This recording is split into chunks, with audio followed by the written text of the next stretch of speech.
What is up, everyone? It is Adam here, back again, and today we have a very, very special guest. You've heard his music in the show. He's a big part of our team. Please welcome John Meadis. John, how are you? Cue wild applause sound effects coming later. Who are you, John? What do you do? So I'm the composer for Inanimate Insanity. I am currently doing my master's at Rice University. So how did you get started in music? Where did it come from? What do you do? So it all started when I was very, very young. Both my parents were music teachers and, still are musicians. And they got me started on bass immediately when I was 4, which is really young, especially for how big of an instrument it is. My dad had a stepladder he painted white and I would climb up to the 4th rung just so I could be like tall enough to play the bass at the time. Well, I did compose one piece of music when I was a kid, like maybe 7 or 8, called Fire Dragon Waltz. It was a banger, I promise you. Here is Fire Dragon Waltz.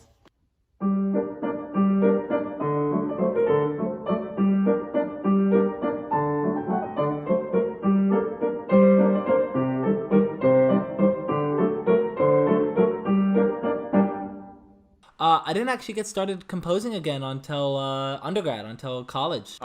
It's really cool to hear because obviously you came into college as a classical musician, right? And you still consider yourself a classical musician, I'm assuming, right? Absolutely. Me and John both went to USC. We were actually roommates or suite mates, whatever you want to call it. The opportunity did not present itself for us to actually work together on a project. And that was until Uneven Evan began. But we had wanted to. We'd wanted to work together for a while. It just didn't line up, but this was really the moment. I was so excited because I saw it rightfully as the opening to collaborate. And it came out so great, and I really hope all of you who haven't watched it yet would check it out. I'm going to show a little video on screen right now. Ooh, here it is. The first episode I believe that you were on was season 2, episode 14, right? So it was pretty recent.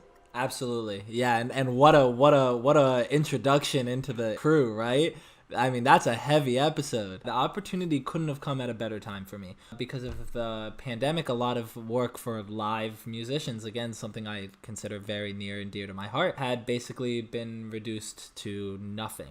And now, season 3, episode 1. Let's go. Yeah. Why don't we jump into that? Because I want to dive into a little bit of the technical aspect of it, but I knew it was kind of a toss-up for us whether or not with season 3 to go forward with original music or to even go royalty-free, kind of just eliminate that entire part of the process.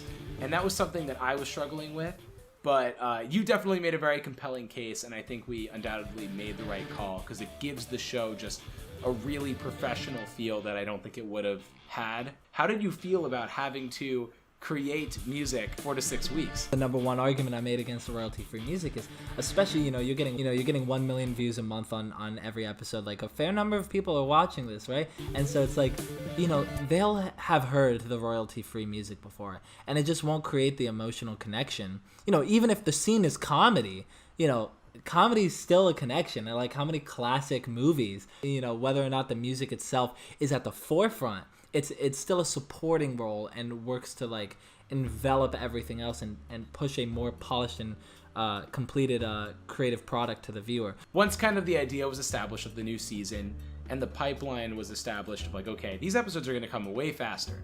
Yeah. We're not going to have months to make this episode, and that includes, your part of the episode is basically a week long.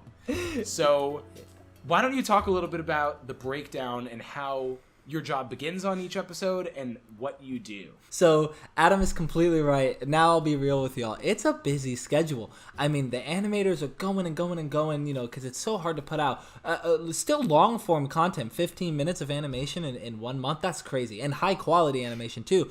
So unfortunately, what happens then? The music can't really come before the animation, except in one specific instance, which I'll share in a second. So we talked about it, and I have at least 3 days and at most 7 days to write all of the music that you hear every episode. And yes, it is a challenge, especially balancing it with other facets of one's life.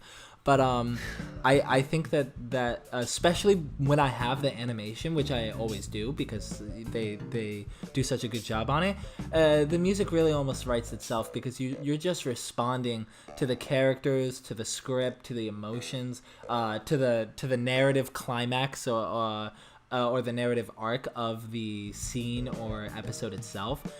So everything from Balloon talking to the mini witch is to Bodhi's unfortunate funeral.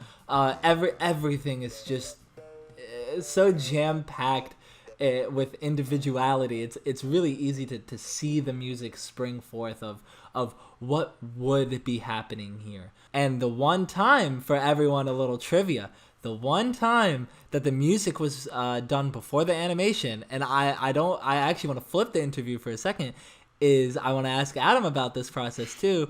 I know what you're getting at. Yeah, was the one time the music was written before was actually for the new and improved intro music to Inanimate Insanity Season 3. I knew that the vision that I was looking for, at least, was it was kind of, you wanted to touch on that nostalgia of the prior intro that we've heard for 10 years, right? But you also wanted a fresh take on it, something that really felt like new.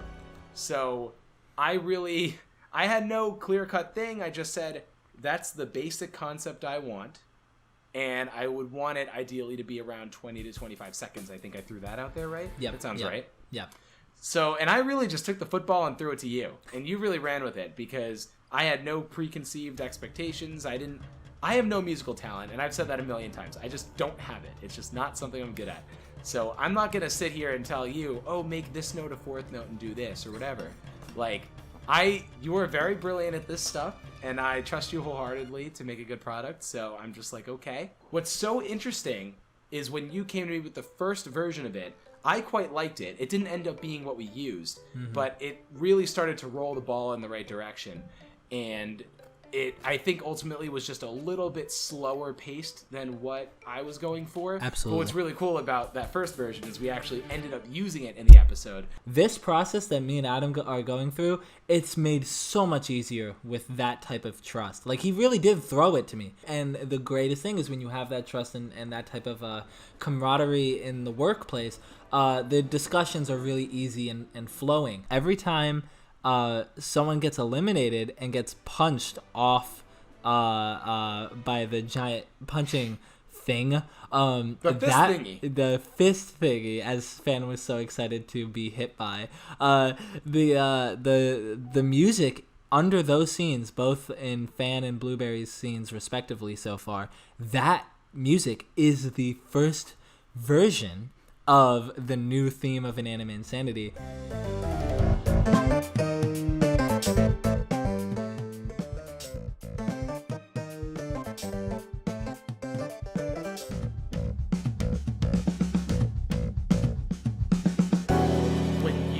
Presented the theme to me, the final theme we ended up going with.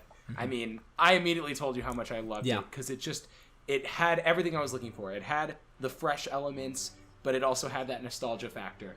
And that was something that I had told you before is I'm not going to give you a visual to make the music. I'm going to make the visual based on the music you give to me. That's right. But in almost every other instance, when you're listening to episode 1, episode 2, and you know all the other episodes that are going to come, the greatest part is that I just get to go wild. You know, whether they're jumping off cliffs,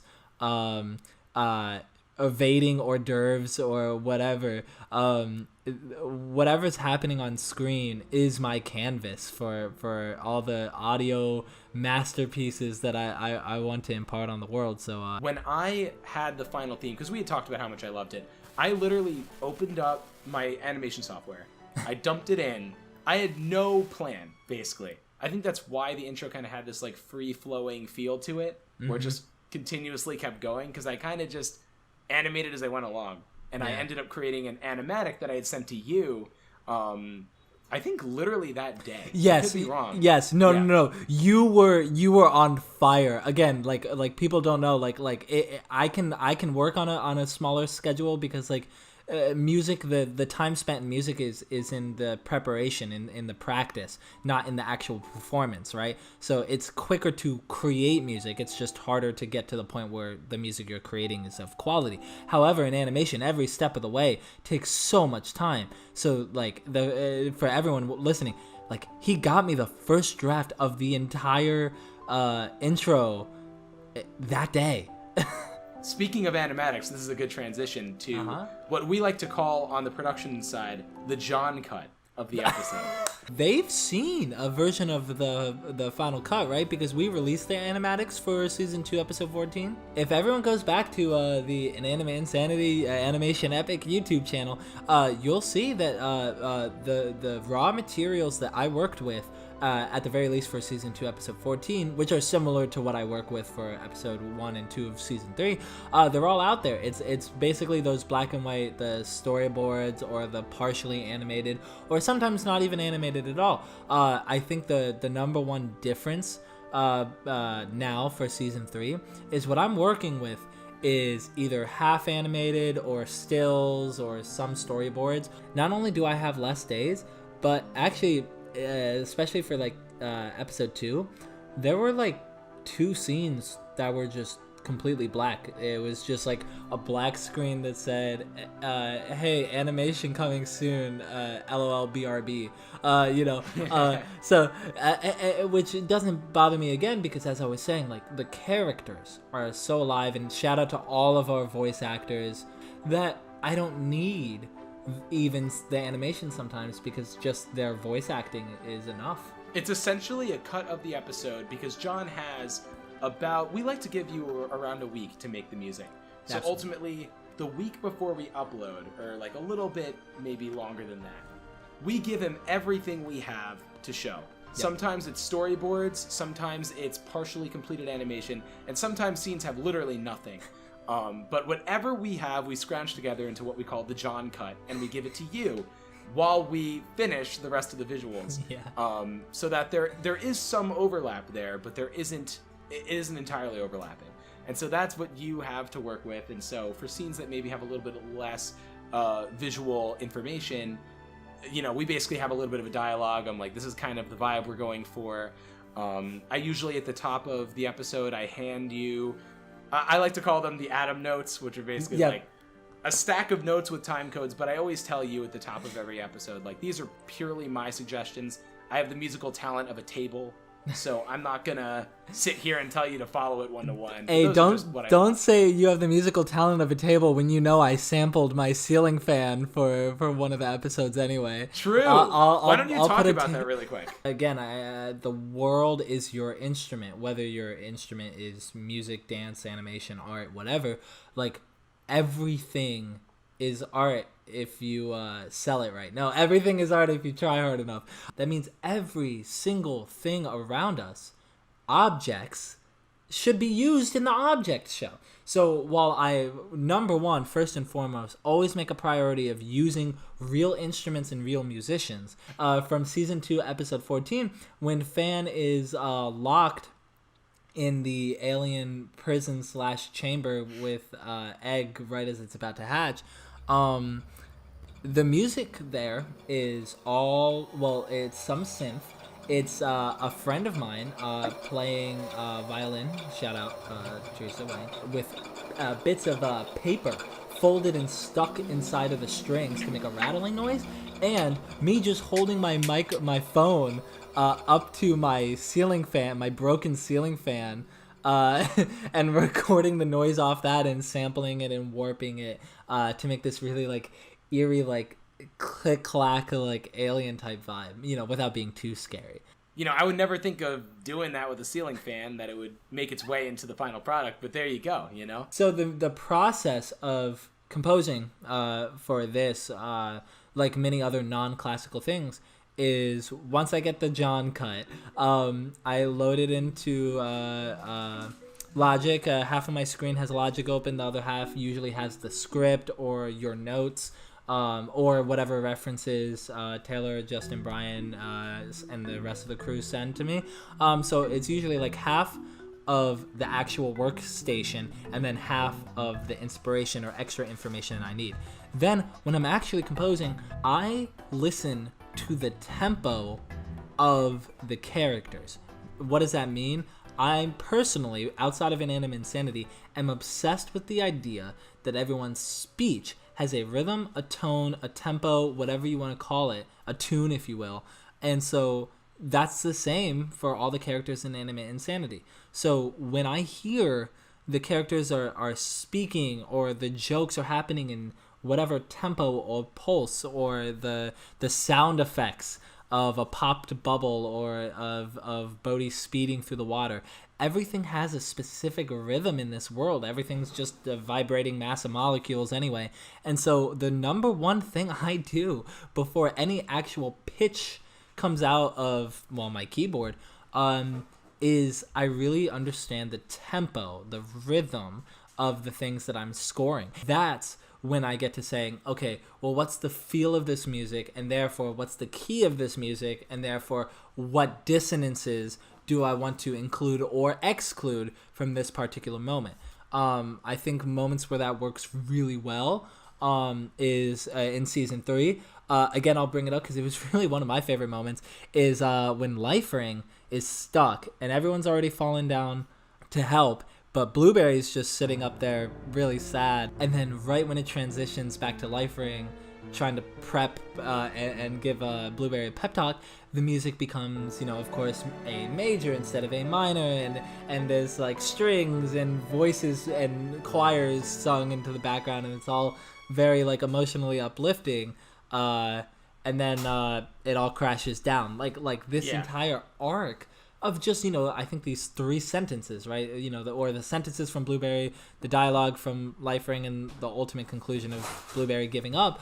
All of that is really just communicated through the music side by side. What's one piece of advice to people that you would have, especially young people, that want to score music for their films, cartoons, or just any project? There are 2 halves of composition, especially I'll call it like commercial composition, composing for a film, an animation, or something that's not just music itself. Those are the 2 halves. If you're making music for yourself, by yourself, with yourself, and performing it as it is, absolute music, just like you on stage performing music, you're valid. Everything works, and I just wish you nothing but the best. I think my more cautious advice is to those seeking to do commercial composition. Ultimately, you have to understand, you have to have the confidence that your ideas are good, because I promise they are. However, you have to understand that it's not a hierarchy. Like, it's not like you're below everybody else or above everyone else, but it is a cooperative. You, the animators, or you, the artists, and the camera crew, the lighting crew, the director, the actors, the voice actors, everybody is on that show or that movie or that animation, that product. Everybody wants to make it the best thing it can be.